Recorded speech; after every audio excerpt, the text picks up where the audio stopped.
Nagkaroon ng ilaw to. Kumain ka na.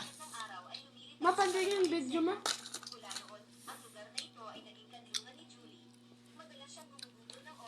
Sa mga? Unti-unti mo talaga yung sampalok mo. Ang iya. Maraming beses niya itong inanyayahan roon upang tingnan ang tanawin, ngunit laging nakahanap ng dahilan si Bryce para tanggihan si Julie. Ito yung ginawa kong sampalok ko. Isang ganito na Kasi may sampalok na hinog. Ayan, binalatan ko.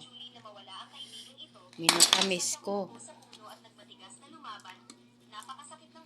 Minatamis. Ginawa kong candy. Ayan, ang sarap nga. Ang sarap niya guys. So, yung sampalok. Ginawa kong candy. Ayan. Ang dami niyan, puno iyan. Naubos.